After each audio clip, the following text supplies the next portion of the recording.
السلام علیکم ورحمۃ اللہ وبرکاتہ۔ عید تو بچوں کی ہوتی ہے، مگر بڑوں کے لیے جو تحفہ ہے اللہ نے دیا ہے، 2 عیدین دی ہیں۔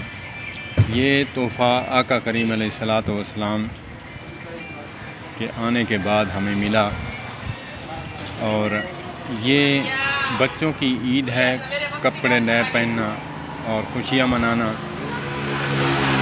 عیدی وصول کرنا۔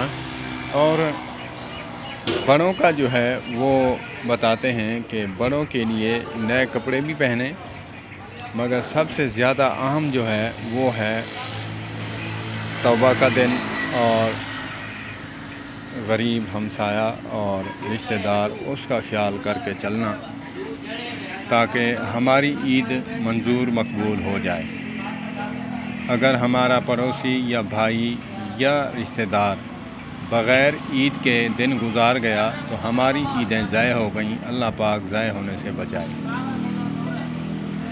عید جو ہے نئے کپڑے پہننے کا نام نہیں، اللہ سے توبہ کا دن ہے، بہت بڑا دن ہے، عید الاضحیٰ، عید الفطر۔ تو اس دن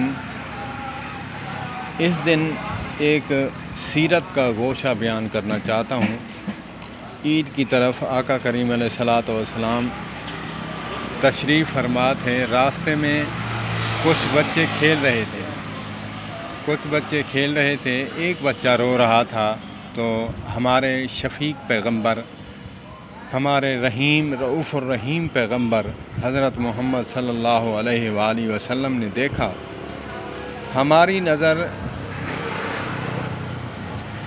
بڑے کوٹھی اور گاڑیوں پہ نظر ہوتی ہے، غریب پر نظر نہیں جاتی، کہیں یہ نہ آ کے ہم سے مانگ لے کچھ۔ تو ہمارے آقا کریم علیہ الصلاۃ والسلام کی نظر مبارک، نگاہ مبارک اس پر پڑی جو غریب تھا بچہ، وہ رو رہا تھا، تو سرکار رک گئے۔ آپ نے فرمایا کہ بیٹا کیوں روتا ہے؟ عرض کرتا ہے یا رسول اللہ فداک ابی و امی، ان کے ماں باپ ہیں، میرا ماں باپ نہیں ہے، میرا ماں باپ ہوتا تو مجھے کھلونے لے کر دیتا، نئے کپڑے جوتیاں لے کر دیتا۔ تو آقا کریم علیہ الصلاۃ والسلام کی آنکھوں میں آنسو بھر آئے اور فرمایا کہ بیٹا اگر تو چاہتا ہے میں تیرا باپ ہوں اور عائشہ رضی اللہ تعالی عنہا تیری ماں بن جائے تو کیسا محسوس کرے گا؟ آقا کریم علیہ الصلاۃ والسلام نے عید کی طرف جانے سے منہ موڑ لیا۔ آپ سرکار گھر تشریف لے گئے، حضرت عائشہ صدیقہ طاہرہ مطہرہ کو فرماتے ہیں عائشہ تیری اولاد نہیں تو آج سے یہ تیرا بیٹا لگا اور میں اس کا باپ۔ اس کو کپڑے پہنائے، اس کو جوتی پہنائی، نہلا دھلا کے آقا کریم علیہ الصلاۃ والسلام اپنے کندھے مبارک پر، یا پھر علماء فرماتے ہیں صحابی رسول اس کو کندھے پر اٹھا کر عید کی طرف روانہ ہوا ہے۔ یہ ہے ہماری عید، اصل ہماری عید یہ ہے۔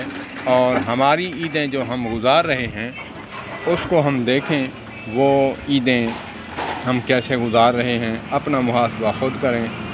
میں کون ہوتا ہوں؟ میں تو علماء کا خادم ہوں، علماء کی ہوئی باتیں کرتا ہوں۔ اللہ پاک مجھے بھی عمل کی توفیق عطا فرمائے، سننے والوں کو بھی، سب کو۔